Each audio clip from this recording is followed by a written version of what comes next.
Battlefront 2 is exceedingly popular right now, with millions claiming it during the various free periods for all the different platforms. At this point, a Battlefront 3 seems inevitable, or at least like a no-brainer. And I have a few ideas for it, a wish list if you will. So here are some of my ideas.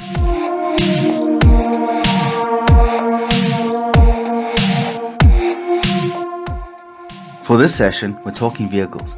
FPS games that focus on large battles and the spirit of all-out warfare like Battlefront and other DICE games tend to include big, powerful and interesting vehicles that can really turn the tide of a match. Of course, the material these games are usually based in and around on feature these vehicles and how they were used to swing the tide of battle or consolidate an imminent victory. They are certainly powerful and any player would want them reflected as such in their favorite game, but of course within limits, even if they themselves don't subconsciously know that. With that said, it isn't easy trying to include vehicles in-game, especially in a Star Wars game, due to just how much they seem to change, well, everything really.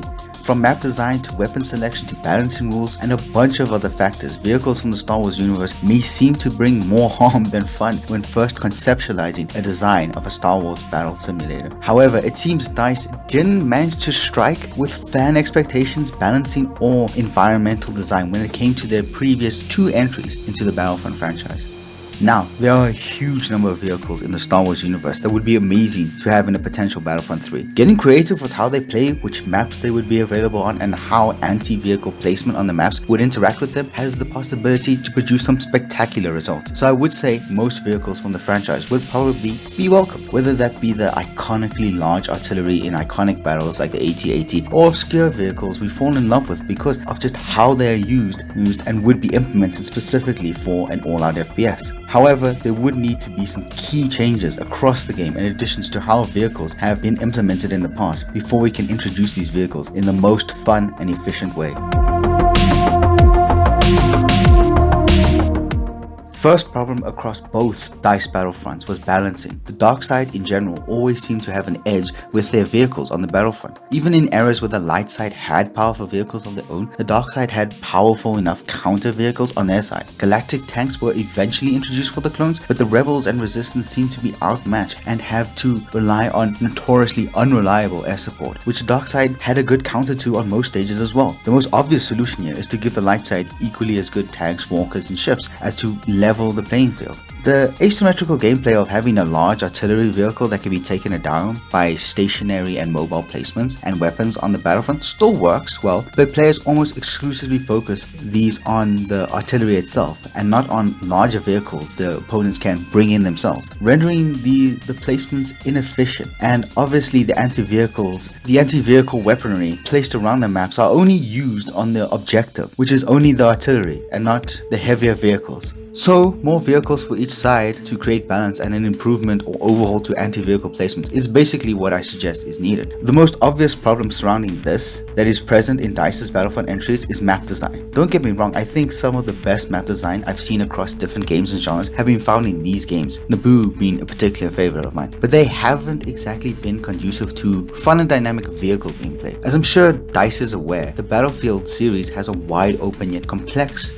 map designs that accommodate larger vehicles and small vehicles as well, whether they are airborne or plummeting through the grounds of the destroyed battlefield. They offer key maneuverability you want in a game like that, but are also useful in securing objectives, albeit if you take a carefully constructed but at first glance hidden path. In these maps are design principles that thoroughly consider the use of vehicles as a legitimate tactic. However, vehicles can also be taken down by some well-coordinated attacks and help from some anti-vehicle equipment, either with some good plays or good placement on the map itself. Whereas with Battlefront, it feels like the opposite is true. GA maps, particularly the launch maps, feels as if they were designed with the objectives in mind first, or at least above everything else. You can tell even with some invisible walls that were added post-launch, more vertically and up in the sky. Boba can't land on as many places as he could before. While this works great for that intent, it seems to have influenced the design of vehicles. Particularly all ground vehicles seem to be designed for the purpose of being able to fit on the map's more open parts, while not being able to do too much to disrupt the action at certain objective points. I mean, the ATS team seems least affected by this, but has some of the most trouble simply moving and can be taken down by a simple group of coordinated heavies. Then, mostly after the first phase, vehicles are just left out of the equation, obviously, and in Supremacy they're pretty much limited to a smaller amount, except on the OT maps as compensation for a lack of capital ships. Criterion managed to hit Starfighter Assault absolutely out of the park when it launched with Battlefront II back in 2017. However, the mode barely received much in the way of additions despite adding Iron's TIE Fighter with an already in-game abilities and another Falcon for the best pilot in all Star Wars. Since then, a bit of stale air started to creep in, and then it was annihilated in most aspects by Motor's Star Wars Squadrons. It is no longer the main place for pilots anymore, but the ships and the classes they built for it are incredible for other modes. They are extremely underutilized in all non-Starfighter modes. They're smooth, technical, but not complex to control. It is incredible what a change of mode can do to the gameplay of the things you can control in-game. It would be incredible if they were just given the chance to flourish on maps and in modes designed with these ships in mind. Simpler than Squadrons, but possessing the most depth out of all in-air fighters across a number of franchises, these ships are already in such a good state to be deployed in the mixed combat modes DICE is so well known for. No changes necessary. More classes of the ground vehicles is definitely a high priority of this wishlist. Currently, Battlefront 2 has 3 classes of speeders, armor, and artillery. Speeders are self-explanatory really, although the physics surrounding them continue to be wonky and have been since the first Battlefront. The armor class includes light vehicles like the ATRT, much heavier vehicles like the iconic ATST, and goes all the way up to tanks in this game. Clearly there is a mismatch in this category, and splitting it up would allow for more vehicles to be added in each section, and for them to focus on how to design different vehicles in these sections without having to make sacrifices in order to make sure abilities and star cards and whatever are applied across the current categories. Artillery is a category for all on-rail vehicles, which is home to the big Mongo beasts of machines that storm through the maps like the ATST, ATM6, MTT and whatnot. However, for some reason transport ships are also here, simply because these ships that should never be on rails are on rails.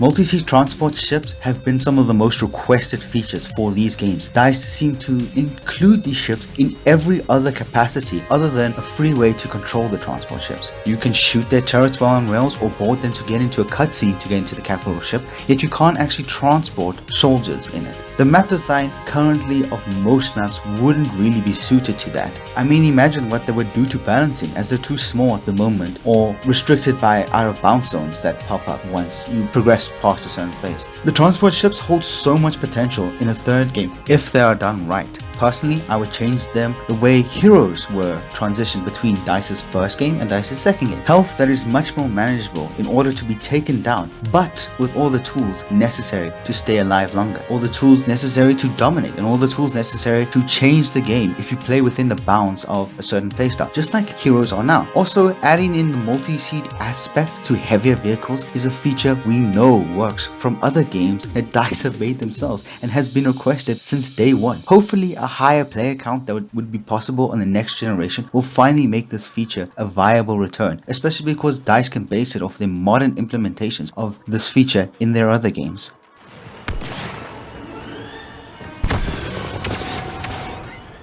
Vehicles in Star Wars are iconic, intimidating, and great fun to play if done right. Unfortunately, the core design of these games, ironically enough, games by one of the masters of vehicle gameplay, DICE, does not do vehicle gameplay so well. A rehaul of map design, troop and vehicle interplay, player count, and mode designs themselves would need to be implemented to truly unlock their potential. And to be fair, these are all changes I support for this and other reasons. The ships in the sky already have a great foundation that does not need changing. The ships in mid-air, that being the transport ships, need the most groundwork done, and the ground vehicles are easily rebalanced, reworked once the maps and modes are redesigned to be conducive to it. DICE have a great track record of vehicle gameplay and showed us just how much they've changed in terms of being willing to turn around their games. So it is possible, especially with the foundations already in place across Battlefront 2 and DICE as a studio, as well as the ability to use all the games in the Battlefront franchise as strong templates moving forward. It would be connected to a much changed game, but it would be worth it to experience the immersion of piloting one of the many iconic vehicles into a proper battle.